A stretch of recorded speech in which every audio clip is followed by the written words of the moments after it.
সোমবারের পর শুক্রবার কারণ ভিন্ন হলো ফের অগ্নিগর্ভ হয়ে উঠল দক্ষিণ ২৪ পরগনার ভাঙড়। ভাঙড়ের চালতাবেরিয়ার চকমরিচা গ্রামে তৃণমূলের পার্টি অফিসে তাণ্ডব চালালো দুষ্কৃতীরা। আগুনে পুড়িয়ে ফেলা হলো কার্যালয়, ভেঙে গুড়িয়ে দেওয়া হলো আসবাবপত্র। অভিযোগের তীর আইএসএফ এর দিকে। নওশাদ সিদ্দিকীর জানতে চাই যে আর কত রক্ত ঝরাবে আর কত আগুন জ্বালাবে। কারা করছে? সম্পূর্ণ আইএসএফ আশ্রিত সমাজ বিরোধীরা। আর এর মূল নায়কের মূল কালপিট হচ্ছে নওশাদ সিদ্দিকী। একে জামার ক্রট দূরে যতক্ষণ না পর্যন্ত আপনি অ্যারেস্ট করাবেন ততক্ষণ পর্যন্ত ভাঙড়ে অশান্তি চলতে থাকবে। গত সোমবার সংশোধিত ওয়াকফ আইনের বিরুদ্ধে বিক্ষোভ ঘিরে আগুন জ্বলেছিল ভাঙড়ে।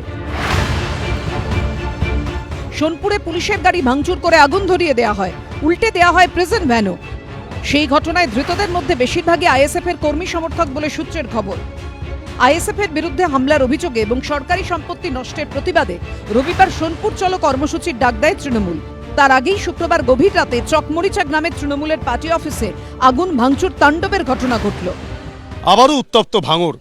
এবার চকমরিচা গ্রামে তৃণমূলের দলীয় কার্যালয় রয়েছে, সেই দলীয় কার্যালয়ে রীতিমতো অগ্নিসংযোগের ঘটনা, ভাঙচুরের ঘটনা ঘটেছে। দলীয় কার্যালয়ে রাতের বেলা দুষ্কৃতীরা এসে রীতিমতো কিন্তু আক্রমণ চালায় এবং সেখানে কিন্তু অগ্নিসংযোগের ঘটনা ঘটে। যে চিত্র দেখাবো, যে এখানে কিন্তু এখনো পর্যন্ত যে অগ্নিসংযোগ করা হয়েছে তার চিহ্ন স্পষ্ট। এখানে আগুন লাগিয়ে দেওয়া হয় এবং সমস্ত কিছু ভস্মীভূত করে দেওয়া হয়েছে। শুধু তাই নয়, এখানে যে কার্যালয়ের ভেতরে যে চেয়ার টেবিল ছিল সেগুলোকে পাশের খালে ফেলে দেওয়া হয়েছে, ভাঙচুর চালানো হয়েছে। যদিও ভাঙচুরের সমস্ত অভিযোগ অস্বীকার করেছে আইএসএফ। এটা সুপরিকল্পিত আইএসএফ এর ছেলেদের নামে মিথ্যা মামলা দেওয়ার জন্য। আর যদি সঠিক তদন্ত হয় দেখবেন শওকত মোল্লা একটা জড়িয়ে গেছে। তৃণমূল কংগ্রেস আগুন লাগিয়ে আইএসএফ এর নামে দোষ দিচ্ছে। আগামী ২৬-এ যখন পায়ের তলাতে জমি সরে যাচ্ছে তখন গোহারা হারবে সেই ভেবে নিয়ে ভাঙড়কে নওশাদ সিদ্দিকী এবং তার দলবল উত্তপ্ত করার চেষ্টা করছে। পরিস্থিতি নিয়ন্ত্রণে রাখতে শনিবার সকালেই ঘটনাস্থলে যায় উত্তর কাশীপুর থানার পুলিশ। দিনভর টহল দেয় ভাঙড়ের বিভিন্ন এলাকা। হিন্দোলদের রিপোর্ট, এবিপি আনন্দ, দক্ষিণ ২৪ পরগনা।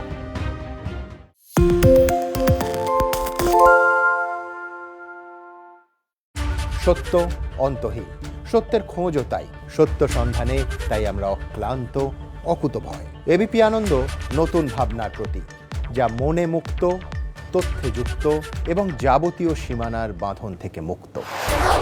সীমা না শব্দটির মধ্যে লুকিয়ে আছে মানা শব্দটি, যেন চোখ রাঙানি এক অদৃশ্য বেড়াজাল, যা আটকে রাখে আমাদের এক ছোট্ট গণ্ডির মধ্যে। একমাত্র সঠিক খবরই গড়ে তুলবে এক মুক্ত সমাজ। সেই জগৎ গড়ার লক্ষ্যে কোনো সীমানার ঠুকুটি আমরা মানব না। এবিপি আনন্দ এগিয়ে থাকে, এগিয়ে রাখে।